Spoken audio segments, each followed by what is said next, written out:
We begin.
Our opening words are the poem Toast by Susan Deborah King.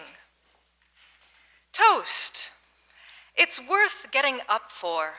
Just at dawn on a dead of winter walk, I could smell it wafting from homes all around the lake as they emerged from the dark like loaves from an oven steaming.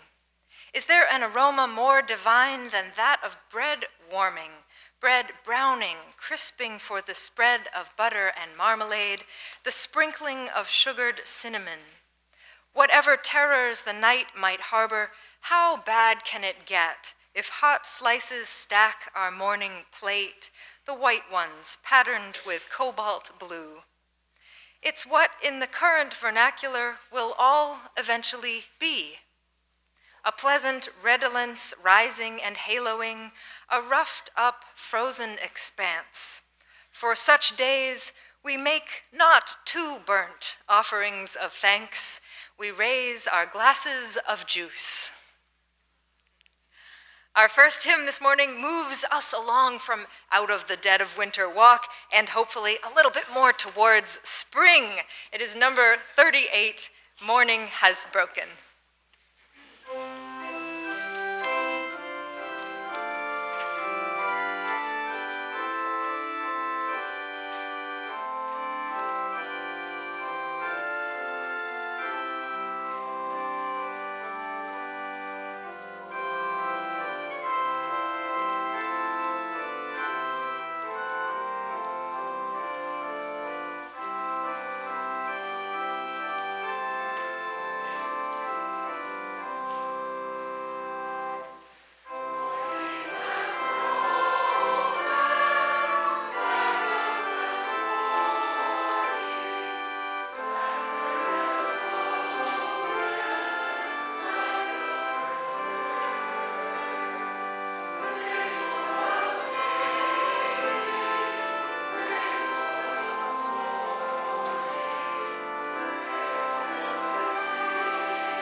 And you are still standing for our unison affirmation. That's great. Love is the spirit of this church, and service is its law. This is our great covenant, to dwell together in peace, to speak the truth in love, and to help one another. So be it. Good morning. Welcome to the First Parish in Bedford. Come into this place of peace and let its silence heal your spirit. Come into this place of memory and let its history warm your soul. Come into this place of prophecy and power and let its vision change your heart. We welcome you here just as you are.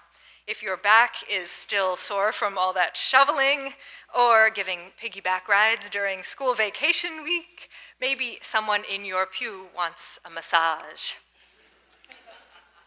If you have been down on your luck for a while, maybe coming to church is just the thing to brighten your spirits. And I'll tell you that I came out of my house and that enormous pile of snow melted and my glove that had been lost for so long emerged. So may you have good luck like that. We are a Unitarian Universalist congregation, which means we are united by shared values and principles, which our young people have put into words on these tapestries still hanging. We are so glad they're back. They were down for a bit when we had our AIDS quilt, and they really exemplify our principles that humans are inherently worthy and that we are all interconnected. Here we celebrate the many diversities among us and do our best to put love at the center of who we are together. My name is Lynes, and I am one of the ministers here. Laura Scholten is our student minister, and she and I have been pondering the idea of grace this week. We invite you into that mystery.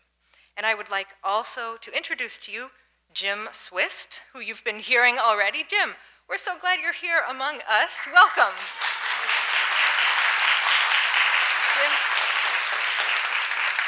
And Jim is our new interim organist, and he knows Jen Lester and came highly recommended by her. They played together at St. Paul's in Cambridge, and we're really glad you're here. If folks want to hug him, don't overwhelm him at first, but if you like massages, you can join the choir where I hear they do that at the start of every single warm-up. Is that right? It's true. If you're here for the first time this morning, welcome. You can find little blue connection cards in your pews. You can stop by the welcome table on your way into coffee hour. We invite you to join us. And on the inside of your order of service, you'll find all that's happening this week at First Parish, and you'll also find some announcements in the back. I'd just like to quickly draw your attention to one that is unique and special here. On Friday, we're going to have a LGBTQ potluck, and this is for folks who identify as gay, lesbian, bisexual, queer, transgender, questioning any of those, and also for their families. And this is an all-inclusive event that we hope to reaches out to Bedford, Lexington. Last time we had people come in from Littleton, and this is one of our ways of connecting to each other and celebrating this particular strand of diversity. If you're looking for a ride to this event, you can talk to me, and I will make sure that it's possible for you to come. Well, let's see. We are going to bump the stewardship moment up to right now, so we wonder if Art, who has been here as long as he's been alive, and Rich, who's also just the heart and soul of this place, if you'd both come on up and share with us a stewardship moment. Welcome, one and all.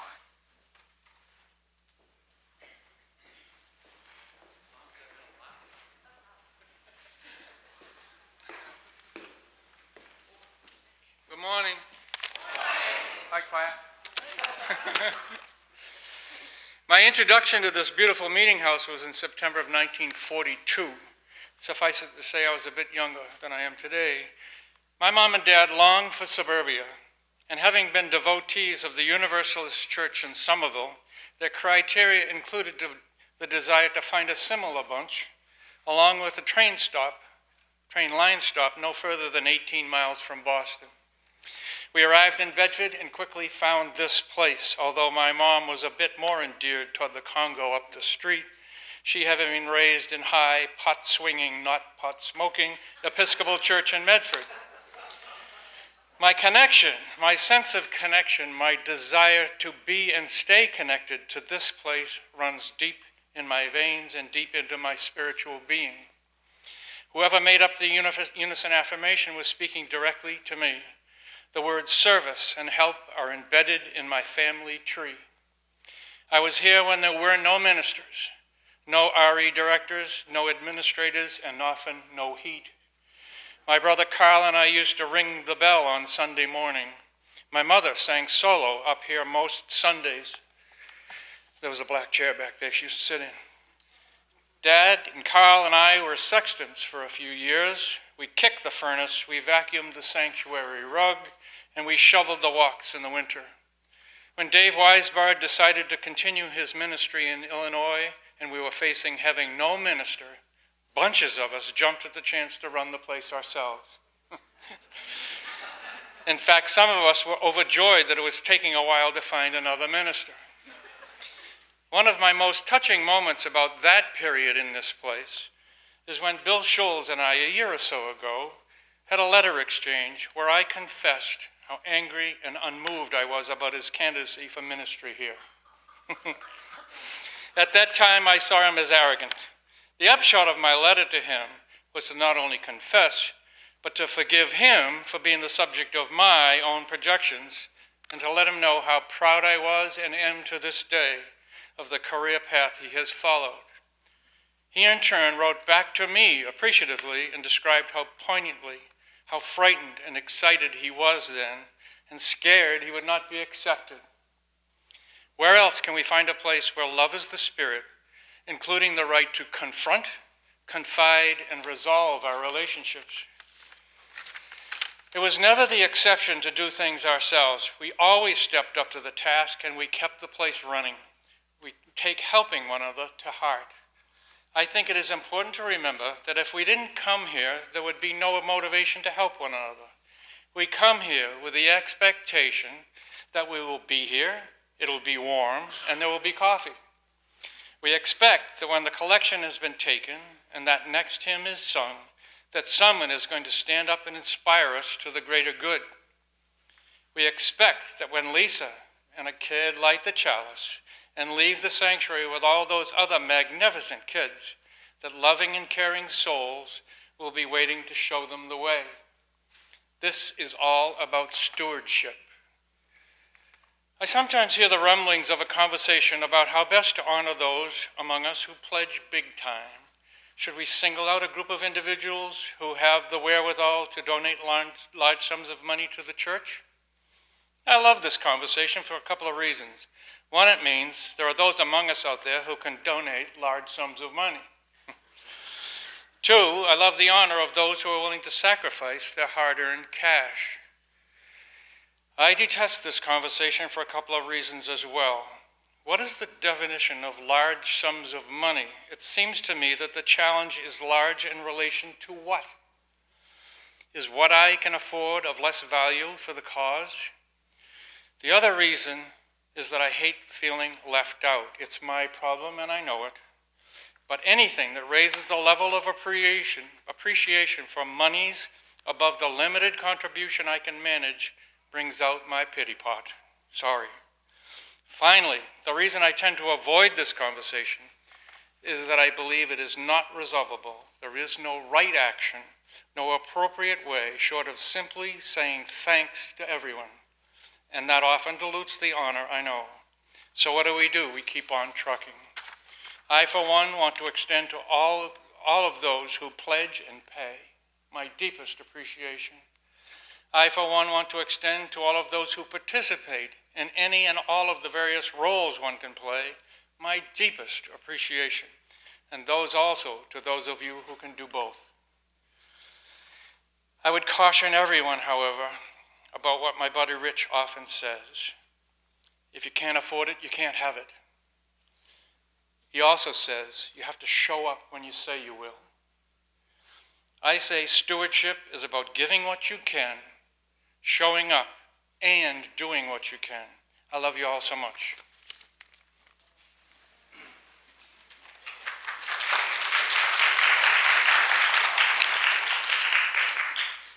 Well, then, I have nothing more to say. Thank you, Art. So, Thus saith Art Smith from the chapters of his life here at First Parish. It is said, it shall not be changed. My name is Doherty, Rich Doherty. I am the co-chair of this year's Stewardship Committee, along with DJ Prout.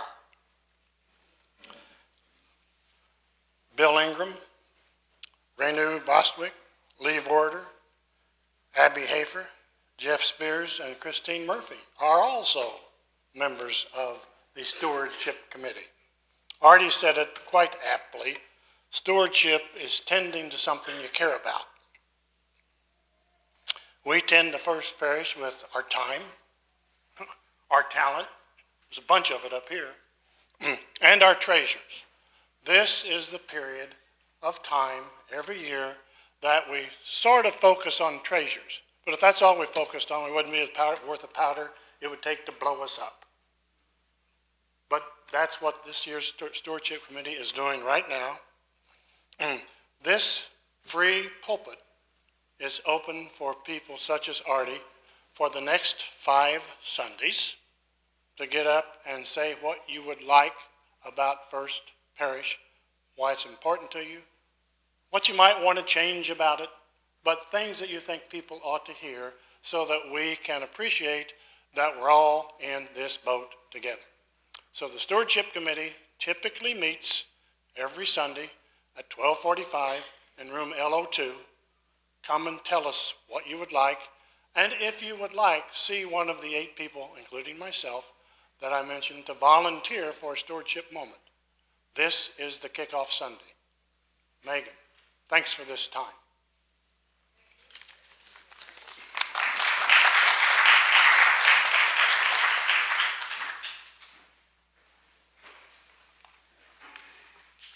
Hello. I would love to call for 3 volunteers to come up for the Time for All Ages this morning. Are there any young people in the audience who would like to be part of this Time for All Ages? All right, come on up. Do you want to come down? All right, come on down.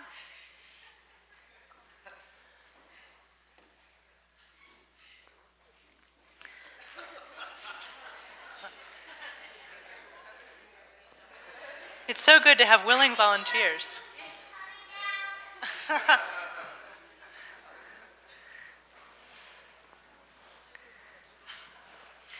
What are your names? I'm Sophie. I'm Mina.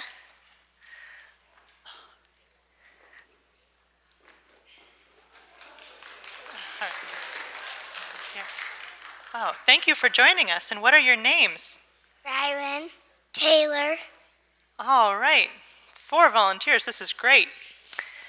So, I'd like you to imagine that you're at home. You are maybe reading a book, and you might be playing with your pet or having dinner. You might be doing the dishes or helping out with some chores around the house. And you go to bed, and you wake up in the morning, you stretch, you get up, have some breakfast, and there's a knock at the door. Who could that be? You ask yourself. You open the door, and there's a stranger at the door. And the stranger, without saying a single word, just gives you $1, as I am about to right now.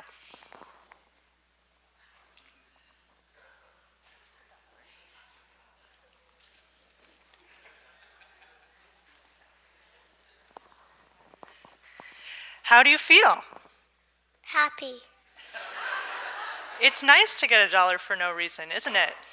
So you go about your business, you go to school, you come home, you help to make dinner, you help to do the dishes, you read a book, play with your toys, go to bed, and you wake up in the morning. Oh, you stretch. It's nice to be awake again. You have some breakfast, and then somebody knocks at the door.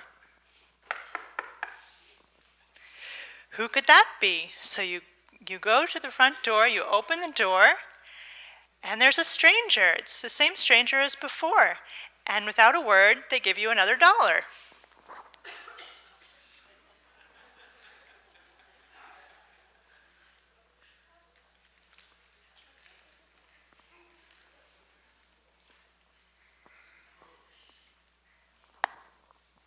So how do you feel now? Happy. Happy. Generally happy all around. So you go about your business, you have your lunch, you get back from school, you have dinner, you do the dishes, you read a book, you play with your pet, you play with your family, play with your toys, go to bed. In the morning, you wake up, you stretch, you get up out of bed, you have breakfast, and somebody knocks at the door. By now you have a pretty good idea who it might be. It's a stranger, and they give you another $1.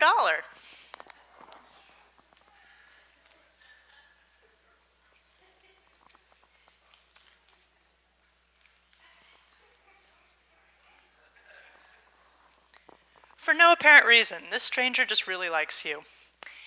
And so you go to bed, and when you wake up in the morning, you stretch, you get up out of bed, you have your breakfast. What do you like to have for breakfast? Chicken. You like to have chicken for breakfast? And by now you're kind of conditioned to expect something, but there's no knock at the door. Nobody comes. So you go to school and you come home, you help make dinner, you wash the dishes, you play with your pet or your games or your toys, you talk to your family, you go to bed, and in the morning you wake up, you stretch, you get out of bed, you have breakfast. What do you like to have for breakfast? Cereal. You have some cereal, and nobody knocks at the door. And by now, you know you're not going to get that $1 anymore, so how do you feel? Sad. Sad. Disappointed. Disappointed. So you're sad and disappointed because you're not going to get that $1 anymore. And this little story represents life, because in life, we get a lot of gifts, which we don't do anything for them. They just kind of land on our doorstep, and they make us really happy for a while. And then when the good thing stops happening, we feel disappointed and sad because we've come to expect that thing.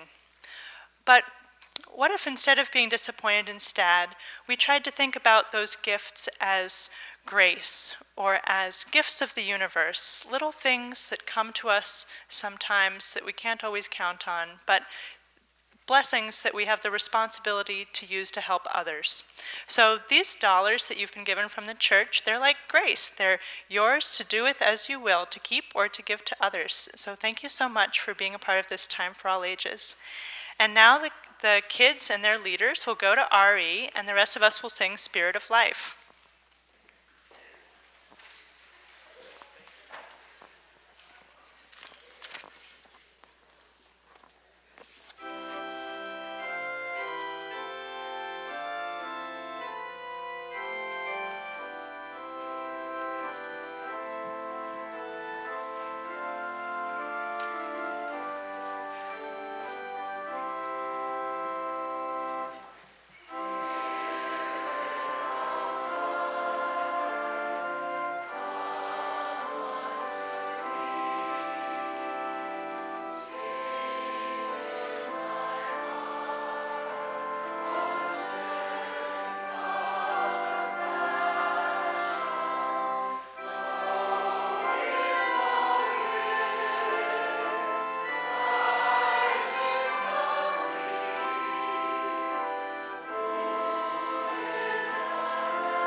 My name is Maria Green, and I'm part of the lay pastoral group at church. At this time in our service, we invite you to come up and light a candle of joy or concern. I will be at the candle stand after the service, if you would like to light a candle in private. In a dream, countryside alive with shapes and shadows. But exit ramps lined with 18-wheelers and trucks sleeping in their cabs make me consider pulling into a rest stop and closing my eyes. I've done it before, parking next to a family sleeping in a Chevy. Mom and Dad up front, 3 kids in the back, the windows slightly misted by the sleeper's breath. But instead of resting, I'd smoke a cigarette, play the radio low, and keep watch over the wayfarers in the car next to me. A strange paternal concern and compassion for their well-being rising up inside me. This was before I had children of my own, and I had felt the sharp edge of love and anxiety whenever I tiptoed into darkened rooms of sleep to study the small, peaceful faces of my beloved darlings. Now the fatherly feelings are so strong, the snoring truckers are lucky I'm not standing on their running board, tapping on the window, asking, "Is everything okay?"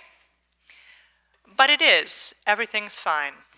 The trucks are all together, sleeping on the gravel shoulders of exit ramps, and the crowded rest stop I'm driving by is a perfect oasis in the moonlight. The way I see it, I've got a second wind, and on the radio, an all-night country station. Nothing for me to do on this road but drive and give thanks. I'll be home by dawn.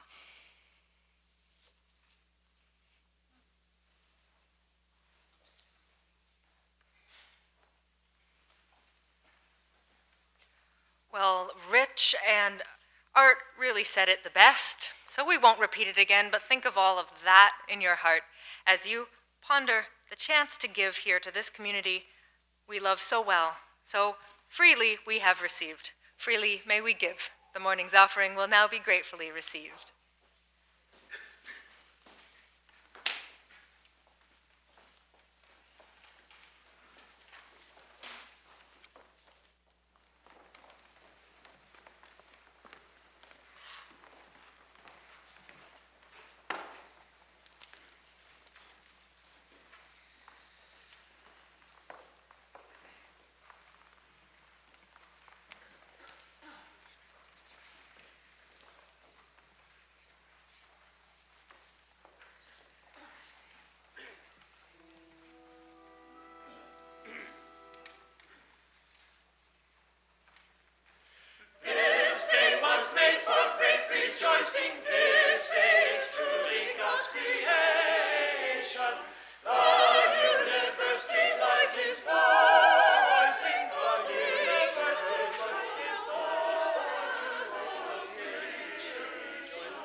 long ago, a couple from this congregation shared with me a metaphor for their lives, which they first encountered as a phrase in a comic book. They had been going through the really tough patch of cancer treatments, surgeries, and unknown outcomes.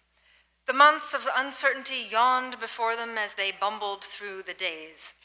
But then, one morning, they were out taking a walk together by the aqueduct, and somehow the sun was pouring warmth onto the water and onto their hair, and they looked up, startled, as if from a dream. Later, when they got home, they found a kind note from a dear friend stuffed into their mailbox, and that little note reached in through the numbness of their beings and brought them blinking to the surface again. Over hot soup with a delicious fragrance delivered by a neighbor, one of them remarked, "It's raining grace," like that comic book said.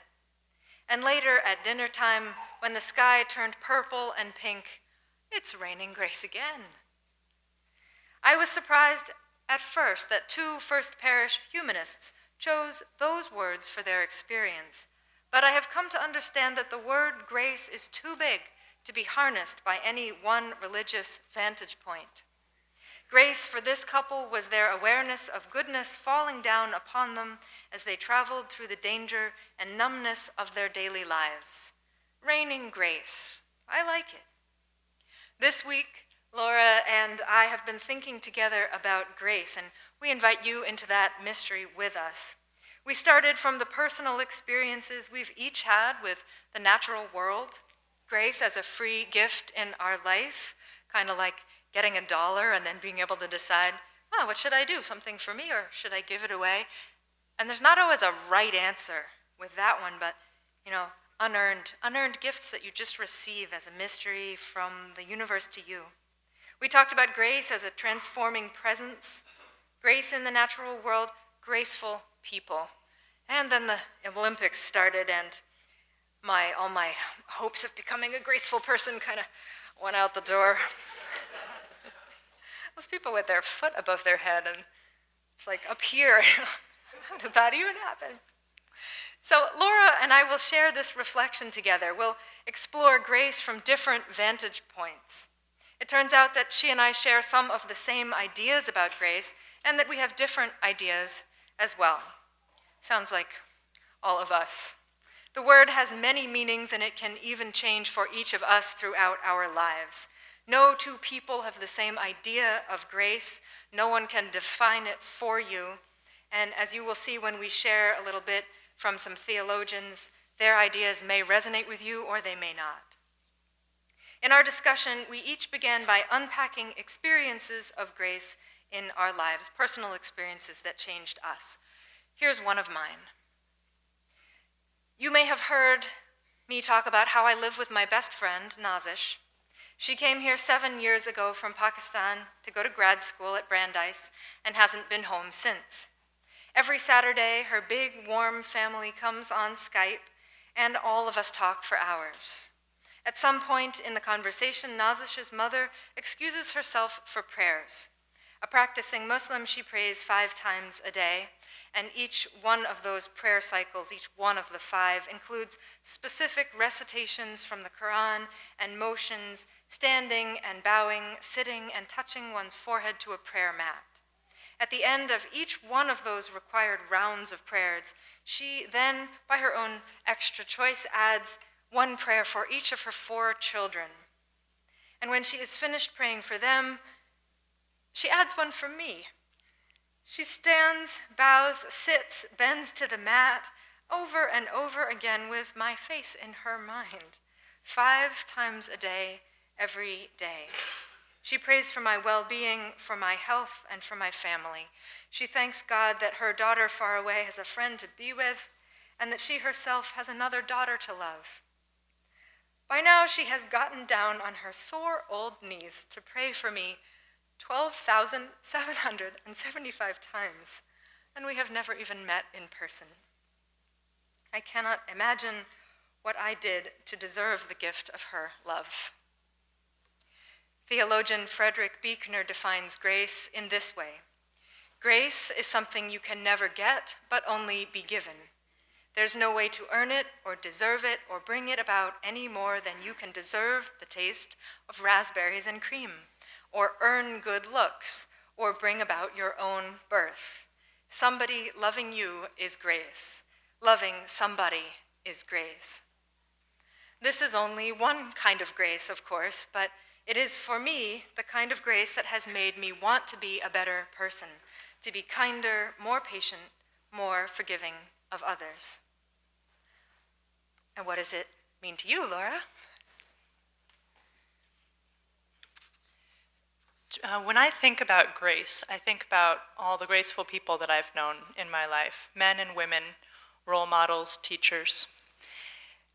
The word grace can be understood as a skill, which is an artful way of being, a way of treating other people, which we cultivate over time in our lives. When I meet someone who embodies grace, I respect and admire them profoundly. These are people who can respond to a difficult or awkward situation with grace, with humility and with compassion and charity. People who have the skill of making other people around them comfortable, who can affect positive change in the world without alienating or hurting the people around them. These graceful people tend to work hard to anticipate the shortcomings of others so that they can work around them and so that they can take secret steps to prevent other people from looking bad. These graceful people go to long lengths to help others, and they don't make a big deal about it. They don't talk about it. But when you're with one of these people, or at least when I'm with one of these people, I feel safe and cared for. I seek to emulate these people, the way they can accept criticism with grace, the way they can diffuse heated situations by mediating between both sides of a misunderstanding with humility and common sense. A graceful person is an asset to whatever community they're a part of. And some people, when they think about the virtue of grace, they seek to emulate a famous person that they admire, like Jesus or Muhammad or Jane Goodall or Mother Teresa. Or it could be someone closer to home that they think embodies grace, like a parent, a grandparent, a teacher, or a friend. Sometimes the people who embody grace the most, the people that we look up to, are not always graceful to the people they care the most about, the people they're closest to. And sometimes you might know someone who is not graceful at all. They might be the opposite of graceful. But in a time when it matters the most, the ungraceful person can do the most graceful thing. Some people only embody grace when they're under pressure. I think we've heard a lot about people like this. Also, some people only embody grace when they're in public or when they're alone. When do we embody grace? When does this church embody grace? When do you embody grace? It's different for everyone. An example of grace from my own life is my great-grandmother. My great-grandmother has passed away, but I was very close to her when she was alive. Her name was Grace, and she was known as GGG, or Great-Grandma Grace. And she is an example of grace because she looked at every disaster in her life as a blessing in disguise. She had this great worldview where she would think that it could have been worse, whatever it was, and she would consider herself lucky. She considered herself lucky, and so she became lucky. She was so friendly, so warm, positive, always smiling, that she made, wherever she was, she made the sun shine a little bit brighter. And just to give a little bit of information about her life, she was born in the 1800s with an identical twin. When they were babies, they both caught scarlet fever, and GGG's identical twin died when they were babies. And my great-grandmother lived to be 106, and she always said that she was living two lives, one for her and one for her identical twin. And she felt very blessed. And she led what some people would consider a charmed life, where she had the opportunity to go to college in around 1910, when it was still relatively rare for women to go to college. And when she was a young mother, she had 3 sons, and she was kidnapped by bank robbers out of her own house. And they took her on this high-speed car chase, as she was kind of like, a kidnapped person that they were using for protection. And she was so good-natured and friendly, and she had such a good sense of humor about the whole kidnapping, that they let her go. They gave her some money for the bus, and they wished her the best. And they wished her whole family the best. So she was lucky, but she wasn't just lucky, she also made it that way with the person she was.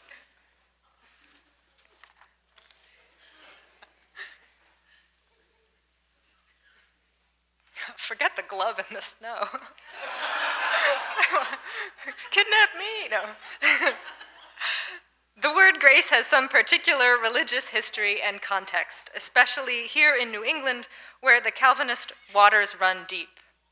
Christian denominations split over the question of whether faith was earned by good works or whether it came to a person through grace.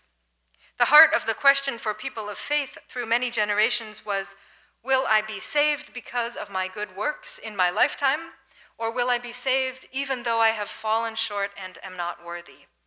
Theologians fought bitterly, and churches themselves were known to toss out parishioners who answered the wrong way to this question. A few centuries ago, here in New England, the Puritans struggled through harsh winters and rocky soil and kept the spirit of hard work alive in their unspoken religious culture. In an environment where God punished more than rewarded, hard work had to be good for something. Grace, meaning something like receiving undeserved blessings, was a hot commodity. Could one cause grace? Or was it available to all? Or only some? If you were having good luck in your life, was it because you were in God's favor? And what had caused that? Looking around Bedford, Lexington, and wherever you may live, it may be that the question of salvation through good works or through grace is far from settled. Gary Smith, the minister emeritus in Concord, puts it this way: don't let the fundamentalists define the word salvation for you. Think of the opposite of being saved, and who wants to be lost?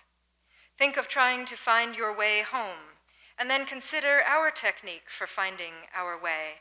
Think of how we seek what is salvation by any other name. Think justification, think resume building, think material accumulation, think stocks and bonds, think prestige, think the right nursery school, the right private school, the right college, the right job, the right spouse, the right house, the right car, the children who are all above average. We seek salvation in ways not so different from our forebearers. What makes us acceptable? By what means do we weigh our successes? Salvation through good works is still rampant in New England, Gary says. Let's keep thinking about this word salvation for a moment. And here comes another theologian. Paul Tillich, the great philosopher and theologian of the last century, describes it this way: grace strikes us when we are in great pain and restlessness. It strikes us when we walk through the dark valley of a meaningless and empty life. It strikes us when we feel that our separation is deeper than usual because we have violated another life, a life which we loved or from which we were estranged. It strikes us when our disgust for our own being, our indifference, our weakness, our hostility, and our lack of direction and composure have become intolerable to us. It strikes us when, year after year, the longed-for perfection of life does not appear, when the old compulsions reign within us as they have for decades, when despair destroys all joy and courage. Sometimes at that moment, a wave of light breaks into our darkness. It is as though a voice were saying, "You are accepted. You are accepted. Accepted by that which is greater than you. and the name of which you do not know. Do not ask for the name now, perhaps you will find it later. Do not try to do anything now, perhaps later you will do much. Do not seek for anything, do not perform anything, do not intend anything. Simply accept the fact that you are accepted. If that happens to us, we experience grace, he says. After such an experience, we may not be better than before, but everything is transformed. In that moment, grace conquers sin, or I'll put it as separation, and reconciliation bridges the gulf of estrangement. And nothing is demanded of this experience. No religious or moral or intellectual presupposition, nothing but acceptance. In my own life, I've experienced grace that felt like ultimate acceptance, since it didn't have to do anything at all with humans. To me, it felt like it came from something greater than myself. Laura and I were talking about this quite a bit, and I asked Laura if she felt like grace was a human construct.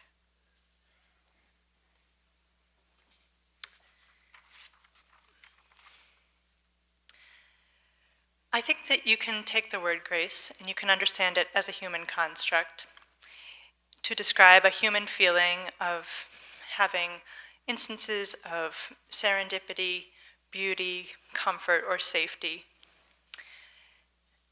Some people attribute grace and to God or to some source outside their control. But I think that if the human species went extinct, the rest of the world probably wouldn't think about these things. In my personal experience, plants and animals are very graceful. But for them, it's not a skill or an art form the way it is for my friend or my teacher. But it's an inherent state of being for much of nature. Nature is, by and large, graceful without trying. And sometimes I think that grace is everywhere and everything. It doesn't exist in any independent form, and strictly speaking, sometimes I think it doesn't exist at all. It could be like a verb, kind of like God the verb, if people like that. And 99.9% of the life on Earth, the way I think about it, can't start or stop being graceful. It just is. Humans, though, I think that humans are the only species who can experience the presence or absence of grace. Maybe that's because it's not inherent to our being. We can choose to live gracefully or not. We can choose to live as one with all life, taking only what we need to survive, or we can choose another path.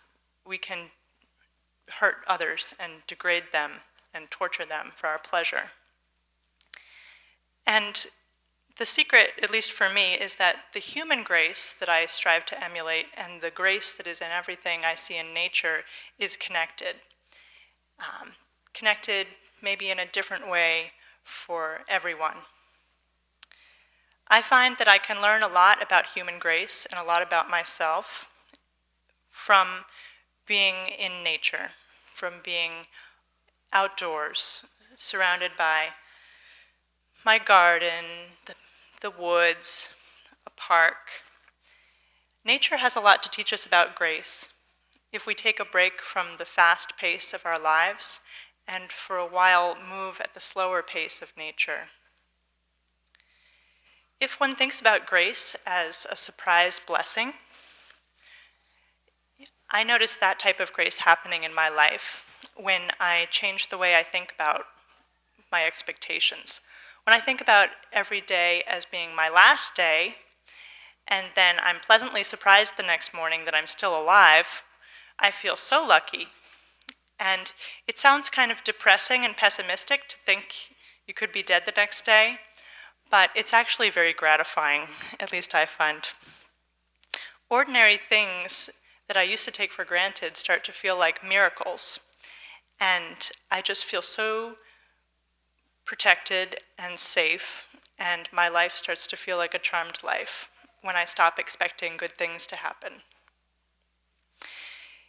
Insomuch as grace is an art that we can learn of humility and charity, I notice it in the people all around me. And insomuch as grace is an inherent state of nature, untrained and unstoppable, I see it and I feel it when I am alone in nature, without other humans, living and working in as close to harmony as I can with the plants and animals in my neck of the woods and in the backyard.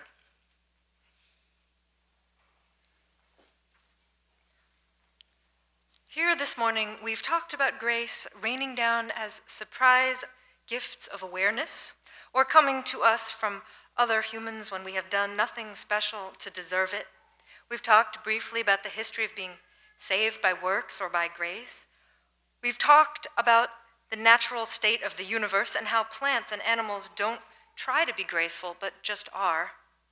We touched upon the idea that grace comes from the transforming power which some people call God, and which could also be thought of as a process by which the human being experiences love, awe, regret, longing, or moral duty. We talked about grace as a human construct. How are you affected by grace in your life?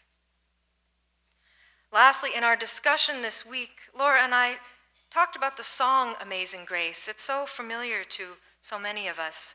A lot of people sing it at funerals and associate it with death, or find it to be uplifting, or to be a call to action. In compiling our hymnal a quarter century ago, one hymn came out a clear first on the top UU top 40 list, Amazing Grace. How sweet the sound that saved a wretch, or in other words, soul. You can sing either when it comes up, just like me. I once was lost, but now I'm found, was blind, but now I see. John Newton, the man who wrote these words, he was a slave trader. You probably know this story. He was a slave trader who became aware of his sin, which I will define here as his separation from humanity, though I think we can understand why slavery is as close to a description of sin as we can get. The story goes that he was caught in a storm and his ship was tossing about and nearly lost. Newton became terrified for his life, but even more so for his soul. He recalled suddenly a passage from the book of Proverbs in which God said, "Because I have called and you refused, have stretched out my hand and no one heeded, and because you have ignored all my counsel and would have none of my reproof, I also will laugh at your calamity." These are not the most comforting words to pop to mind when you are bailing out a sinking ship. God told Newton to stop bringing slaves to America and to preach abolition, which he then did for the rest of his life. The grace for Newton was not only that he received forgiveness, but that he received a call to set things right. He was lost and then found because he was required to see truth and rectify his ways. It is the seeing that matters, so as to change the things in life that you must. What is it for you that moves you from blindness to sight? Sometimes poetry says it best, and so we will move to the reading. This last reading is a poem called Grace by Franny Lindsay. We chose it because it is a simple appreciation of hard work and love combined. Like the Puritans of old, much can be gained from hard work. Like the freely available free gifts of time, a soft breeze, the scent of toast, or just having ears that can hear, grace makes possible the gift of awareness and joy. And perhaps this is what it means to be graceful. One definition, but what's yours?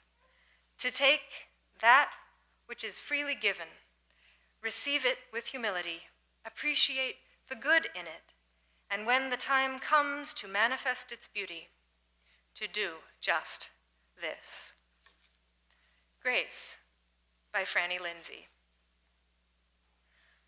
Praise my plain young mother for leaving her husband's bed at 4 a.m, fumbling around for her bifocals, carding her stained velour slippers, down the raw-grained stairs, not tying her robe, sliding her violin from between the magazine rack and the firewood, easing past the mantelpiece scattered with wedding photos. Praise the caked galoshes drying beside the basement door, swollen away from its frame, and the top step's narrow slat. Praise her large bare feet, their tough and knotty bunions, the cool of her hand on her sheet music. Praise the Scotch tape on the spine of her Bach, and its weakening glue, her penciled maiden name. Praise the steadfast ladder-back chair and the music stand there in the basement, the set tubs, the damp socks and undershirts draped too close to her shoulders. Praise her shoulders, limber and painless for 3 brief hours. Praise the rosins glide down her bow, the throaty fifths, the sacrament of her tuning. Praise the measure she counted aloud and the downbeats breath lunge. Praise her calloused and lovely finger pads, the note prints, the 60-watt bulb, the mud-splashed screen through which the unsorrowing ends of the night slipped in, and although she did not ask to be touched, praise how they lifted up the brittle wisps of her perm. May it be so. And we will sing Amazing Grace, as you knew, number 205.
We receive fragments of holiness, glimpses of eternity, brief moments of insight. Let us gather them up for the precious gifts that they are, and renewed by their grace, move boldly into the unknown.